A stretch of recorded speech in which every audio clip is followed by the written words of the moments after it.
Gentlemen, this is Jeff with the press, and I'm here with Kristen Connolly, elections clerk. I'm trying to remember the exact role off the top of my I'm head. the Contra Costa County Clerk Recorder and Registrar of Voters. There we go. First off, thank you so much for coming. Sure, I glad know to be here. This is, of all times to have you coming, this may have been the busiest time for you to have you It's come in. okay. So obviously, we are here for the chaos. Thank you so much. How are you doing, first off? I'm fine. Everything.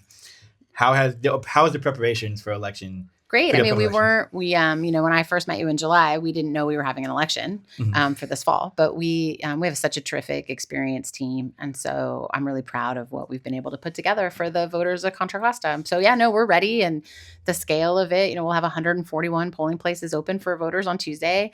Our early voting sites open starting Friday for 3 days of early voting if people want to vote in person. And plus, of course, we've got many thousands of ballots already back that people have, put in the mail and put in our secure drop boxes. So, and including, there's an early voting site in Brentwood. So the only thing on the ballot this coming Tuesday is Prop 50. Yeah, we have 933 voting precincts and one ballot type. Everyone's getting the same ballot. May I ask you, just for those who don't know Prop 50 is? Sure. And I know everyone's heard different things, the internet especially. Yeah. Can you explain what Prop 50 is? Sure. Well, actually, and I give lots of credit to the nonprofit. There's a nonprofit news site called Cal Matters, and what they do is they always put out a video, a 1-minute explainer about anything, any statewide ballot measure. So I would encourage anybody to check that out. Is what they do is they talk about what a yes vote means and a no vote means. So to sort of paraphrase how they describe it. A yes vote for Prop 50 means that you would, for the next 3 congressional cycles, 2026, 2028, and 2030, would support a change to the congressional maps being used by California voters. And then it would go back to the maps being drawn by the California Citizens Redistricting Commission, which has been how the congressional maps have been drawn since 2010 when the voters approved that expansion beyond what was first approved in 2008. A no vote means you just want to keep the maps the way that they are. So anyway, it's, again, I'm the administrator of this election. I'm not the reason it is on the ballot, but we did put out a voter guide so people know everywhere they can vote. And there's lots of resources from the state that contain the arguments and for and against. And so we just encourage people to read the voter guide that we sent them, read the voter guide that the Secretary of State sent, and check out resources that they can online. A lot of people, what I've kind of read a little bit, there has been a good turnout in the early voting. Mm-hmm. Have we seen that in Contra Costa County? I mean, from what you can tell, if you can say. Well, so technically our in-person early voting has only been at our office so far, but in terms of early voting, meaning people turning their ballots back in already, their vote-by-mail ballots, we, although in the last couple of days, the turnout has slowed down a little bit in terms of what we're getting from both the Postal Service and from our secure drop boxes that we service. We are ahead of our planning number. Part of being organized and being an administrator of an effective election is making a plan for what you expect to receive, and that's based on a turnout assumption. And so right now we are above our turnout, our planning number, but we're closing that gap. And so I don't know if we'll actually end up making the turnout number, but we had to, based on an analysis of turnout in past elections, for example, Contra Costa turnout in the gubernatorial recall in 2021 was 72%. And so, that some people have tried to ask me, like, what election is this like? Well, it's been very rare to have a statewide special election about just one thing. And so that was obviously a statewide special about one thing. One thing I want to ask, I think there is, while I have you here, one thing I want to ask is there is a lot of some dissension in sense to voting. A lot of people still nowadays think their vote doesn't matter. It's one vote. And we kind of saw in the recent presidential elections, the amount of people that didn't vote could have swung it one way or even heavily more. Yeah, we fully had 25% of Contra Costa registered voters didn't participate in 2024. Curious, so from your point of view, as someone who does this, right?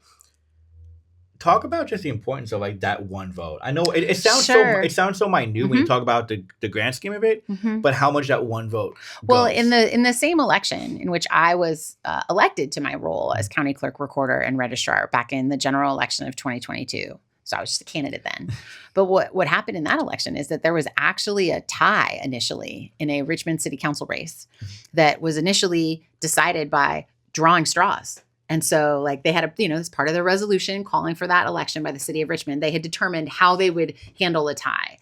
And it turns out that the losing candidate who, got the short straw, so to speak, asked for a recount, paid for a recount.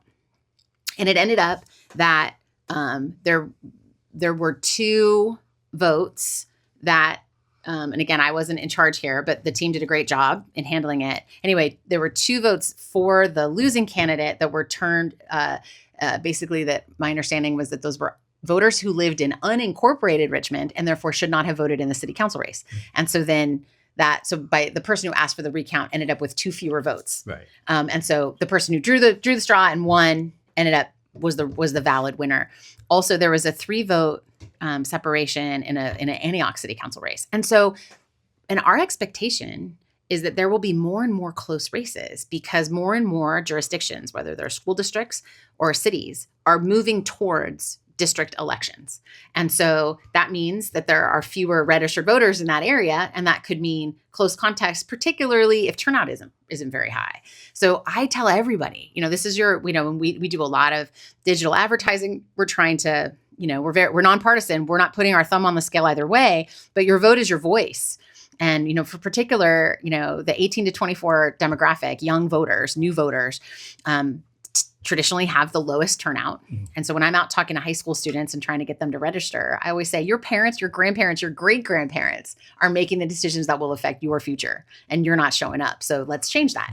So I just want to assure that, we do a lot of education about that, we make sure that someone only gets to vote once and that every vote counts. Where do you think it's changed? Because I think about, my first elections. Oh, geez, this seems to feel like forever ago now. But I remember in 2008, not that was my first, that might have been my first elections. In 2008, there was such a high young voter turnout, higher than normal.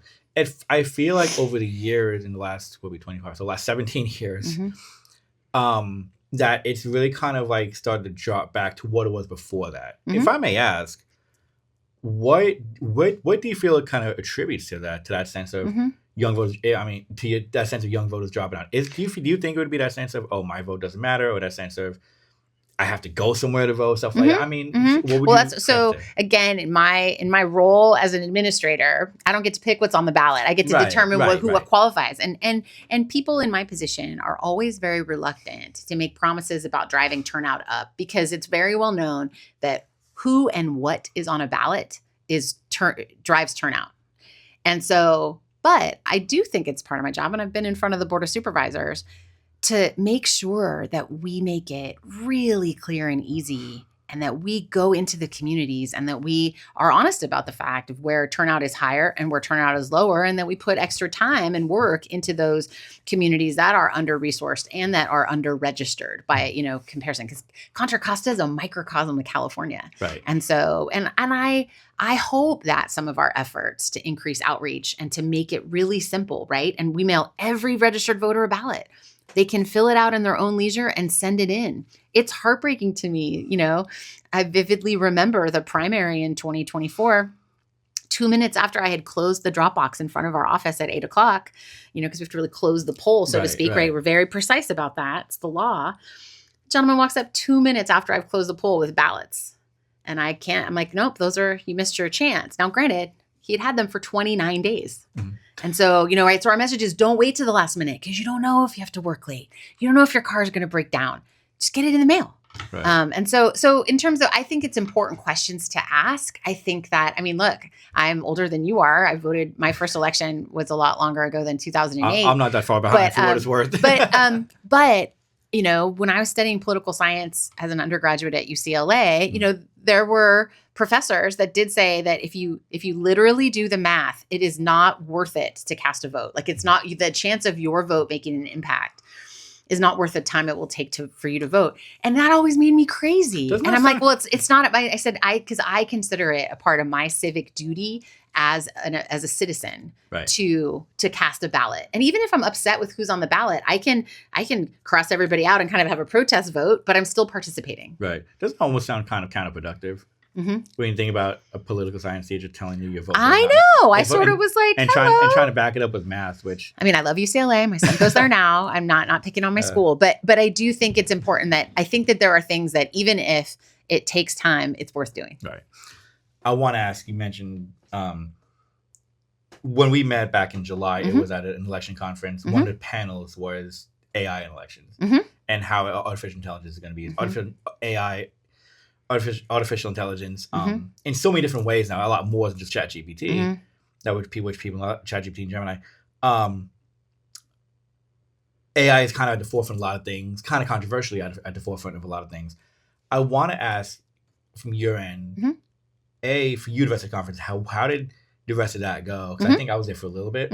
Well, how did that go? And then at the same time, how does the county kind of intend to or is looking to deploy artificial intelligence into election cycles? It won't happen for Tuesday's election, but it's kind of going forward to the midterms next year and in 28. Sure. Well, first, just a word about the conference that you referenced, right? So Contra Costa County hosted the statewide conference, the annual conference of the California Association of Clerks and Elections Officials. And so we did a general session, meaning for both people who are clerks doing vital records and things like that, and elections officials, that featured California Secretary of State, Dr. Shirley Weber, and California Attorney General Rob Bonta. And I invited them to have a discussion about, from their perspective as these statewide elected officials who are we're their partners on the ground, we're the ones that administer these different programs and opportunities and make sure that we, follow all the law. And so from their perspective, what are some key issues in artificial intelligence? And they did focus more on elections than on the clerk side, but it's relevant for both sides. And we wanted to have a conversation about, what is local government doing? What should it be doing? What is the state government doing in terms of potential, legislation or guidance around AI? And again, I am not an expert in artificial intelligence, and I was excited about learning more myself in this. And so it was people had a really positive experience. We're so glad that Brentwood local business leader, Shauna Phippen, moderated this discussion. She did a wonderful job. And we also had a session about AI for elections specifically that was facilitated by a couple of staffers for the elections group, which is a nonpartisan organization that helps provide tools. You could I don't know if they like to describe it this way, but they're a little bit like McKinsey consultants for elections officials, like how they help us be smarter and faster in everything that we do. So they had a session about different ways to think about it, because we're stewards of public resource, right? So there are things to think about with respect to how can we be more productive employees using AI tools, something to think about. So I just want to be clear with anybody who's listening. We do not use any artificial intelligence with respect to our election at all. This conversation in July and where we're headed is about the future and what can we do. And the Contra Costa County put out an administrative bulletin that applies to my department as it applies to every other department, making it clear about, we need to make sure we're protecting personal information and data, which we absolutely take very seriously in my office. Obviously, we have birth certificates. We have a lot of stuff that's really, and obviously we have the voter file. So we take that all very seriously. But I do think looking on the horizon, so again, there's no AI being used in my office for elections. It is humans that check the signatures to verify that someone is who they say they are, so their votes can count. Humans work with our tally equipment. We don't do any hand counting. We put all of our ballots through our fast scanners that tabulate the votes. But we have to test all that equipment under the law and so that it all works the way it should. We can't use any equipment that hasn't been publicly tested to show that it works the way that it should. So that none of that is going to change. But one of the things that the elections group is highlighting in their session that they hosted for us and in subsequent sessions they're doing around the country is what could it look like if, for example, like if you, because, we can, like if you have a form of AI that's helping you with your email in terms of drafting emails to respond to people, right? Is that something that you can deploy to make yourself more efficient? That's probably something that we can and should and could be doing, Right. That has nothing and that would be true if I was running the agricultural department or I was the treasurer, tax collector, or whatever, right? Any county leader. Again, I take it seriously that I need to be productive with public dollars in my office. But there are offices, not in our office yet, but some offices have explored figuring out how to deploy AI to help with proofreading, both in English and how we could use it to help with language access in other languages. And so I do think that there are interesting possibilities about helping us be more productive. But we're at the very, very beginning stages of that. And we certainly need to make sure that we would only be doing things that would remain in our control and not at all connected to the internet. So we would only use, at whatever point we're ready, an enterprise solution that my office has developed a protocol with the county's Department of Information and Technology. They're called Do It, and they're fantastic. And we have in-house IT people that work hand in glove with the county's department. So I just can't say enough about how the care that all of us take as elections officials at the cybersecurity and making sure that everything stays secure and that nothing we do at all would taint results or anything like that. What do you tell someone who's like freaking out about it? Because I think that's still kind of one big thing, right? I think the biggest thing is, there's so much talk about voter fraud, the last 8 years really, talk about voter fraud and such and the different aspects. And a lot of the people that freak out aren't listening to the actual data. And there is no massive voter fraud. There is not. I had one example of one person registering twice in 2024. And once with a social security number and once with a California driver's license number. And that person voted both those ballots in the same drop box at the same time. And we figured that out and referred that person to be prosecuted. And so it is not okay. And we take it very, very seriously. And if anyone tries to, someone was disparaging my office and claiming that we didn't care about all the fraudulent people on our rolls. There are not fraudulent people on our rolls. And this person claimed that they were an undocumented person. They were able to successfully register to vote. Well, I referred that person to get prosecuted because when you register to vote in California, you are attesting under penalty of perjury that you are eligible to vote. And this person was like, oh, I didn't actually register it. Well, you spent some time complaining to our member of Congress, complaining to our board of supervisors, and disparaging my office, and I'm going to take that seriously. So anyway, I just want people, if you're looking at my face, like I take this very seriously. It's not okay to disparage elected officials. It's not like elections officials, because we follow the law, the state and federal law. We follow the Constitution faithfully, and we're just doing our jobs. And so, but look, people have questions. We're happy to answer them. The bottom line is most people don't understand all the steps that we go through. We spent $700,000 of grant money that came to our office on a trust and elections campaign leading up to the 2024 election because we're aware that people have lost faith in this process, mostly because there's been mis and disinformation out there about how it works. And so, for example, we just emphasized our transparency, our accountability, and our security, which is why we set up a separate website just about election security called secure-election.org. One of the postcards we came up with was 2-step verification, try 48-step verification. It's like one of those things that elections are more secure than ever. But for example, like there's some, I got some questions and people called me and emailed me concerned about Dominion voting systems just sold. Not great timing. We're in the middle of an election in California. Not up to me, but we've been, Contra Costa County has used Dominion voting system since 2018. It's now called Liberty Vote. And, and it was purchased by someone who runs a technology company that we've already worked with. They, first company to get a poll pad, which is like a election specific iPad, certified by the Election Assistance Commission. We've used them to check voters in. If you're listening and you voted in person, you have been checked in on a poll pad. So the company that does that is who bought the owner of that bought Dominion Voting Systems, and it's now called Liberty Vote. But we've been assured that it'll be the same reliable system that we have come to use, for the last several years.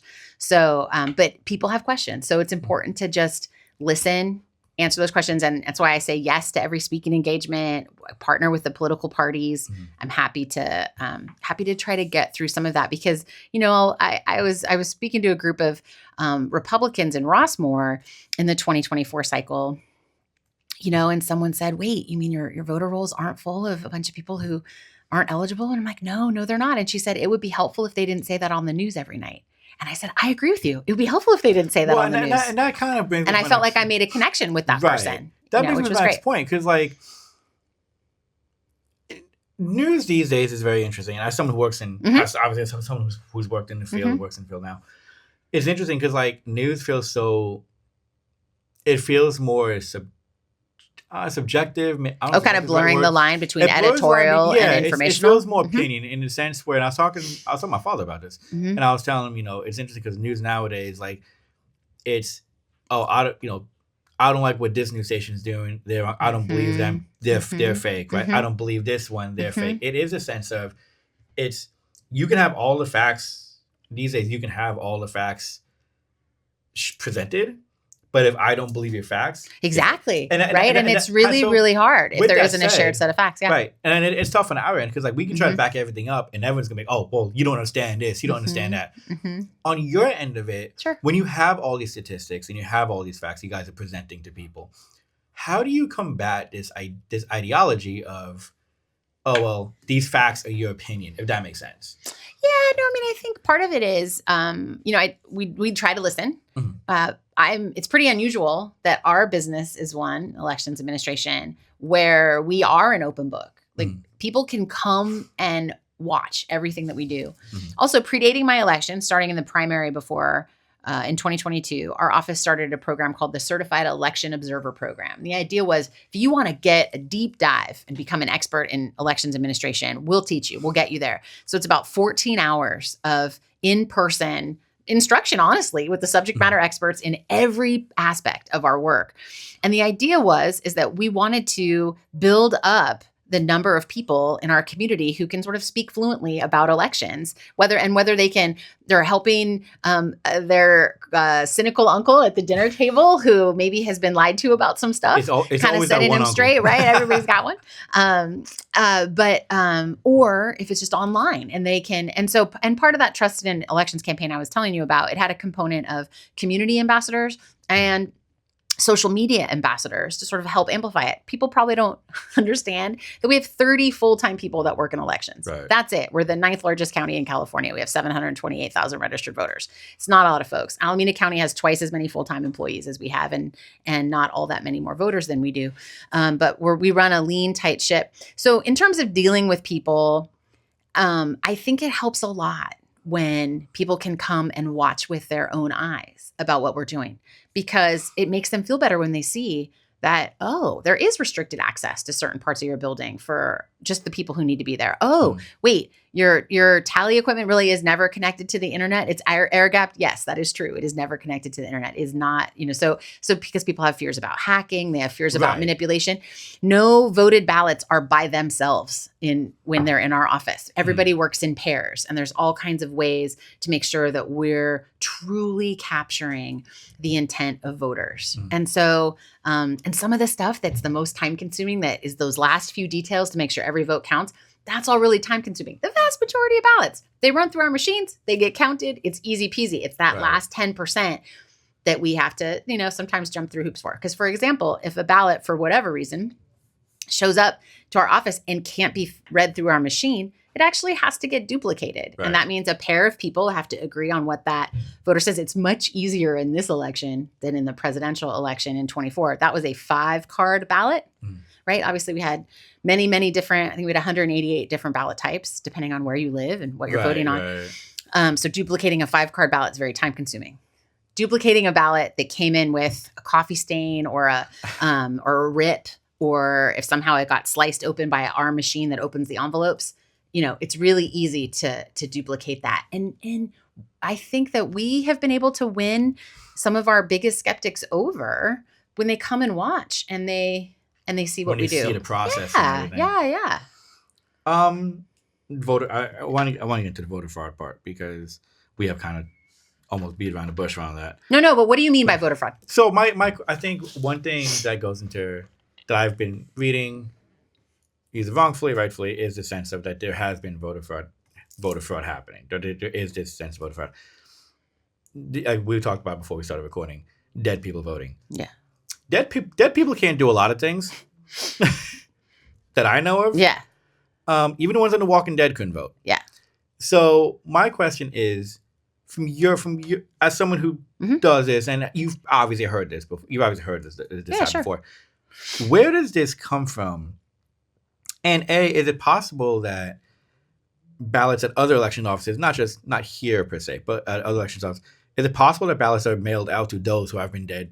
Not those who recently passed, but those who have been dead for a decade plus. Yeah, no, you can make yourself crazy coming up with a fact pattern about various things that can happen, and we're humans, you know. So, I don't want to say that mistakes don't happen, but I get questions about this, and the reason I asked you, what do you mean by voter fraud? Because I feel like people speak in generalities. Right. And look, we got a lot of elected officials that can speak in generalities, and I want to be really specific. So you can look at various sources on looking at the 2020 and the 2024 election cycles, and the fact that there was not voter fraud. Those were both the most safe and secure elections are in our country's history. Right. And I hope we stay on that path. We have a number of laws that we have to follow under the state of California and under federal statutes.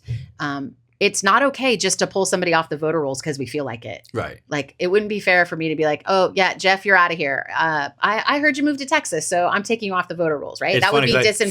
For a year, I did move to Texas. That would be disenfranchising you. And and the laws are set up, and I'm always open to improving our processes. That we have to follow certain protocols and mail out a certain number of times before we can remove someone from the voter rolls. And so I do know that so here's what I would encourage people. If you move, please, we have a form on our website, contracostavote.gov. Fill it out and ask to be removed from the rolls. Please do, because that helps us, not go through the steps. Right, if you receive ballots back from our office that are, or if you receive voting materials from our office or any kind of mailer for people who no longer live at your address, give them back to your postal worker. Return to sender, does not live here. We need that data. If you just put that in your recycle bin, we're never going to get any better. Right. And so there's certain steps that the public could take to help us out. But we have a number of protocols about how we cross-reference who has died to remove them. I certainly don't want to do anything that further affects a family who's grieving the loss of anyone in their family. Right. And so again, if someone has died in your family, contact our office, let us know. But we do cross-reference death records and change of address. One thing that I would love to see California do, and unfortunately there are a number of so-called red states that have removed themselves from this, but the Pew Charitable Trusts stood up a thing called ERIC, which is an online database run by states to share voter information, to help everybody's voter rolls be up to date. And California's never gotten into it. And so, and it would, in my understanding is that it would take an act of the legislature supported by the governor, got to pass a law in order to join ERIC. And California is the largest jurisdiction. I think it would be really helpful for every state and certainly for us, because I would love to see who is eligible but not yet registered. And I want to throw out the welcome wagon for those folks, right? Because not everybody, and also too, more young people are not getting driver's licenses younger, so, it's not a perfect thing, but there's a lot of valuable information with the Department of Motor Vehicles. And I'd love to help. And just before you even ask me the question, driver's licenses for undocumented Californians are not used to validate voter rolls. And so it's not, our voter rolls are not filled with undocumented people who have driver's licenses. That actually was kind of my next follow-up. Because that, especially as of late, that part has also been brought up. Yeah, no, I know. And then people will be like, nope, you're lying. I'm like, nope, I'm telling the truth. And you can look it up. But so I just would hope, my wish is for people to take a breath, and be open to listening and getting new information from experts. But what I always tell people is come take a look, come take our CEO program. Mm-hmm. We've had some people that are super skeptical, and boy, do they ask my staff a ton of questions, but they learn a lot at the end of the day. It's worth doing. With that said, have you guys got, how do you guys, if you guys have, how do you guys get back ballots from those who have deceased? Is it one of those things where, could it be a thing where maybe the person, anything can happen at any minute, mm-hmm. so you could vote and then scrub. Right. Not to make it sound like that, but like no. And I'm not going to tell you that we magically it evaporates because someone has died. No. And so, are there scenarios under which we can catch it? Maybe. Are there scenarios where we don't? Maybe. Like I don't want to overpromise and underdeliver. No, obviously. So that's where it's so helpful, depending on when your loved one passes, if you can be in touch. Because it takes a couple weeks, particularly if the circumstances of the death need investigating and all that kind of stuff. Please tell us. That's the best way for us to not have something that. Stuff like that. Exactly. Because we go through a process. When people send us their ballot, the vast majority of people do return their vote by mail envelopes and they vote by mail. And so we have to, before we can open that envelope, we have to confirm that that is a valid signature from that voter, not just any voter. The envelopes are specific to you as a registered voter. Right. So for example, if there are multiple voters in the same household and you mix up your envelopes, we're going to flag all those because if Katie signs, Jack's ballot, we'll check to see if they just swapped, but sometimes it doesn't work neatly like that. And so then there's a whole signature curing process where we have to reach out to you and have you fix that and all that kind of stuff. So a lot of this alleged voter fraud, I use the air quotes. Yeah, no. Yeah. A lot of alleged voter fraud, it just seems like it's more so it's made up. User error, if not made up. Well, no, but so for example, right, you've got only a handful of to the extent that you ever have undocumented people who do register to vote. Right. The way we learn about what happens often is and I shouldn't say often. It only happens a couple of times. And we have, 728,000 registered voters, right? So let's say maybe 5 for sake of argument. Right. Well, they'll affirmatively contact our office and freak out that they registered to vote by accident. That they, if they were, kind of misunderstanding paperwork that was in their life or somehow given to them. And so because there are very negative consequences for undocumented people registering to vote and voting. And so, because that is a form of fraud for which they can be prosecuted. And so, obviously we cooperate with law enforcement if something like that were come up. But I do want to just emphasize that there, if you're interested, there are actual nonpartisan experts that have studied this and will tell you that it's not a thing. And so, but unfortunately, some people are just so committed to the lie that they've been told that they're not open to hearing the truth. With that said, I mean, I know you kind of touched on this. Oh, actually, let me make one other point. Okay. Because you were talking about other offices. There's a temptation for someone like me to say, well, I don't know how other people do it in Contra Costa. No. I have met registrars of voters from rural, like, for example, I sat next to a clerk from a small county in Michigan. He's a registered Republican. It's a very conservative, very red part of Michigan. Right. And he's doing things exactly the way I do them. We follow the law. We care about getting the votes counted. And so, sure, there's different tweaks that are laws different in Michigan than it is in California, but we care about doing the same things. Ohio is a state where every single job in an elections office is staffed on a bipartisan way. There is a Republican and a Democrat doing every single job. I have no idea what that would be like to try to staff. We don't talk about politics. I have no idea the partisan affiliation of any of my staff. But Ohio, but they're committed to getting the right answer. I was inspired by some Texas elections officials who were really excited about how they were expanding early voting, and so the more elections officials I meet from other places, including swing states where they're under a lot of pressure, I'm very, very fond of a fantastic human named Bonnie who happened to grow up in Walnut Creek, but she's been doing amazing work in Madison, Wisconsin. I'd love to get her back in California, but she's been doing great work in Madison, Wisconsin. And so I don't, there's a great Republican clerk in Florida who's a part of this Faces of Democracy campaign I'm a part of. Like, we're trying to just, elevate the whole profession. And I will say, I'm very proud that Contra Costa helped establish a set of national values and standards for the whole elections field through the U.S. Alliance on Elections Excellence. And so I just think that it's important that we're doing everything that we can to help defend democracy and make elections work well. With everything happening between the alleged voter fraud, what people are saying is happening, between AI coming in, do you feel as if, in your view, because you've been doing this for a while now, do you feel as if we've improved the election process?